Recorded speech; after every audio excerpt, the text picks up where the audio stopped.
Yes. Okay.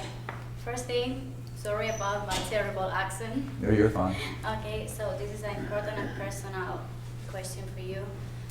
How the ET choose you and how they decide you are the right person for making contact. And if that happened and they contact you after that, what to do? She's asking how the ETs choose, not me, but you, a person in general, to make contact. I think that there's a saying that's been, I think, inappropriately translated. Many are called, but few are chosen. I think it really is supposed to say, many are called, but few choose to answer the call. And so I think that there have been knocking on our front door and our back door and our side door for a very long time, these civilizations. What they're waiting for are people who will approach them without fear and prejudice, without violence, who understand a little bit of their reality, who will educate themselves a little bit about what it means to be interstellar. And to be interstellar means to be in an extraordinarily high state of consciousness, personally, but also your technologies are interfacing with consciousness. And so that's why, you know, if you approach it with an ethical and moral intent of a pure heart, peaceful purpose, no fear, no prejudice, but also have prepared yourself for, shall we say, the unusual, even strange or bizarre ways that they may interface with you, so you're not afraid when they do, then they will. But they expect a certain level of you being educated and prepared. And then they will. And I don't think it's, you know, I've always said, I don't think I'm special. I don't think anyone is disabled from being able to make contact. I think it's them willing to go through the process of training and education, but more importantly, what is the purity of your heart and intent? You know, it can't just be because you want to see a UFO and be entertained, like dolphins at SeaWorld. It has to be for a sincere purpose to be a liaison between humanity and their culture. And if there's that purity of intent, then I think you'll be astonished. But there's also the preparation that has to happen. The reason for that is, if you read the last book that we put out about extraterrestrial, the Countdown to Transformation, extraterrestrial contact, Countdown to Transformation, and you read the accounts our senior team has had going around the world, some of it's very strange stuff. We have a team up in New York where there are these two wonderful ladies, and Diane and her wife, Marilyn, when they first read my book, Hidden Truth, Forbidden Knowledge, had their cell phone accessed when, I forget which one, was at the dentist office. And all of a sudden, this sphere appeared on her phone, and the C-SETI tones, those tones we use, started playing over the speaker system of the entire dentist office and over her phone. And this happened multiple times until she came to the Outer Banks of North Carolina and got trained and just had amazing contact. But it was very strange stuff. And in fact, the dentist came out and said, "What's that weird music?" And it sounds like something from outer space. And it was all coming through. I think it was Marilyn's phone. I'm not sure. Or Diane's. It was Diane, yeah. So there's all kinds of ways where they will sort of initiate you and test you to see if you're ready for. Most people live in a very 3D, almost teleologic, very in a box world.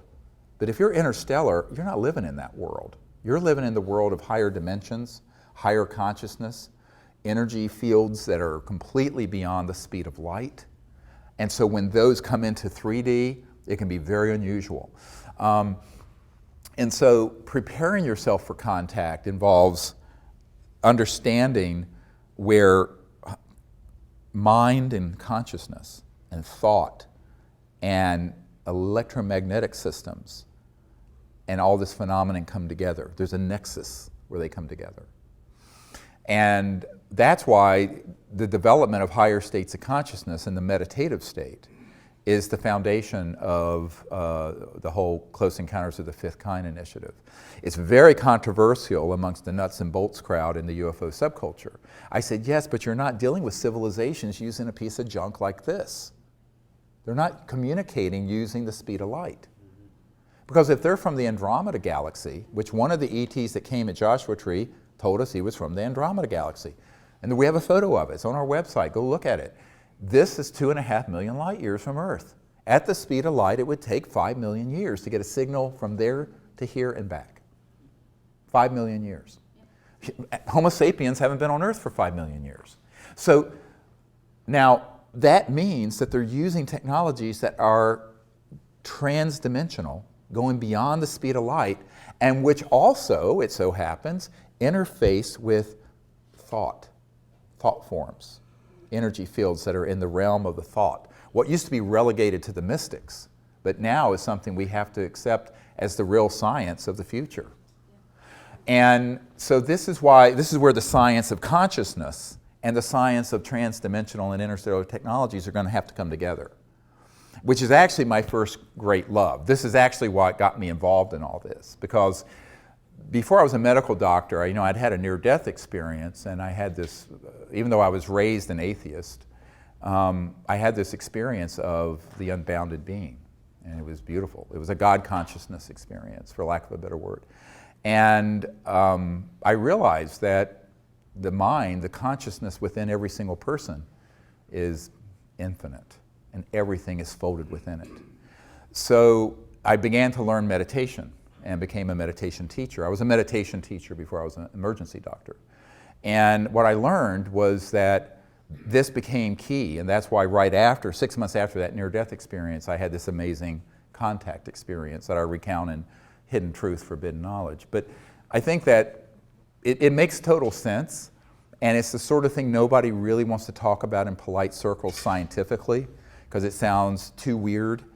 But if it's not a little weird, it's not extraterrestrial. It's probably something from Lockheed. And so educating yourself about the nature of where consciousness and thought and these technologies interface with their technologies. And in 1991, I wrote a paper that's in the first book I wrote, that's called The Comprehensive Assessment of the UFO ETI, Extraterrestrial Intelligent Subject. And in it, I talk about technology-assisted consciousness and consciousness-assisted technologies, where the mind interfaces with these both ways, where the mind can interface with technology, but also where technologies can augment and project thought and awareness more accurately. And that's what these civilizations had. I got a call from a senior aerospace engineer at McDonnell Douglas Aerospace that became part of Boeing Phantom Works. They had their own Phantom Works, became part of Boeing covert programs, but it was still McDonnell Douglas back then. And he said, "How do you know this? This is the most accurate assessment any of us have ever read." And it turns out he had been on all kinds of committees, had known old man McDonald at McDonnell Douglas, and was on the Condon Committee to look into this at the University of Colorado in 1969. But he said that it's going to get you in a lot of trouble because it sounds a little far out there. And then he related me a story. He says, I was researching a case for McDonnell Douglas years ago, and it was in the Baja California in Mexico. And a craft had materialized, and this ET just appeared outside of it. And he had sort of a little black box, rectangular box here at his solar plexus. And the person who had the encounter said that as clear as you would hear words in your ears, this being was communicating with his mind. And he was thinking back, and he knows that this device was receiving it and augmenting it and facilitating it. And it was going back and forth, all through thought. And he said that was a very, very solid case. He interviewed the people directly. And I said, well, that doesn't surprise me. I said, how else are you going to communicate interstellar? You have to go at the speed of thought, not the speed of electromagnetic signals. Now, this, of course, opens you up into the ridicule of the tinfoil hat crowd. But there is a serious science. And by the way, it is why the people at the science director at the CIA and other places know that we're onto the real thing. I had an NSA guy come up to me and said, they're very mad at you because you figured out the Rosetta Stone of contact. And it involves consciousness and thought, transdimensional physics. But it is also the thing that gets you in the most trouble the most quickly in the conventional world. Mainly because the conventional world has been miseducated about science, technology, consciousness, religion, thought, everything. I mean, it's almost like everything you know is wrong, but or partially wrong. But that's where you get the preparation, is really in developing your state of consciousness and having this intent. And then you just go out there and put yourself at service. And if you say, I'll be at service to doing this, almost anything is possible. Does that answer your question? Yeah. Okay. Yes, ma'am.